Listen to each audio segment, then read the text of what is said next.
Junk food కి దూరంగా ఉంటూ మితంగా ఆహారం తీసుకున్నా సరే చాలా మందికి పొట్ట పెరిగిపోతూ ఉంటుంది. 30 ఏళ్లు దాటిన వారిలో ఈ సమస్య ఎక్కువగా కనిపిస్తుంది. మధ్యాహ్నానికే అలసట రావడం, స్వీట్లు ఎక్కువగా తినాలని అనిపిస్తుండడం, కార్బోహైడ్రేట్స్ ఉండే ఆహారం తిన్నప్పుడల్లా మీ కడుపు ఉబ్బినట్లు అనిపించడం సహా మీ పొట్ట పైభాగంలోనే ఎక్కువగా కొవ్వు పేరుకుపోవడం వంటి లక్షణాలు కనిపిస్తాయి. ఇందులో 3 ప్రధాన కారణాలు ఉన్నాయి. అందులో మొదటిది మజిల్ లాస్. 30 ఏళ్లు దాటాక మీ శరీరంలో సహజంగానే కండరాలు క్షీణిస్తాయి.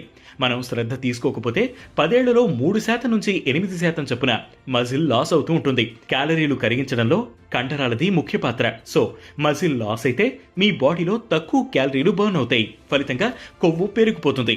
ఇక రెండో కారణం ఇన్సులిన్ సెన్సిటివిటీ. 30 ఏళ్లు దాటాక ఈ ఇన్సులిన్ సెన్సిటివిటీ 10 ఏళ్లకు 4 నుంచి 5% చొప్పున తగ్గిపోతుంది.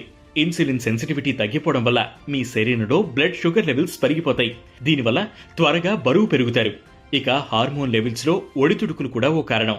గ్రోత్ అండ్ సెక్స్ హార్మోన్లైన ఈస్ట్రోజన్, టెస్టోస్టెరాన్ లెవెల్స్ తగ్గిపోవడం, కార్టిసల్ అనే స్ట్రెస్ హార్మోన్ పెరగడం వంటివి జరగడం వల్ల మీ బాడీలో ముఖ్యంగా పొట్ట భాగంలో కొవ్వు పెరిగిపోతుంది. దీనివల్ల డయాబెటీస్, హార్ట్ డిసీజ్, ఇన్ఫ్లమేషన్ వంటి ఆరోగ్య సమస్యలు వచ్చే ప్రమాదం ఉంది. దీని నుంచి బయటపడాలంటే మీరు ప్రోటీన్ ఎక్కువగా తీసుకోవాలని వైద్యులు చెబుతున్నారు.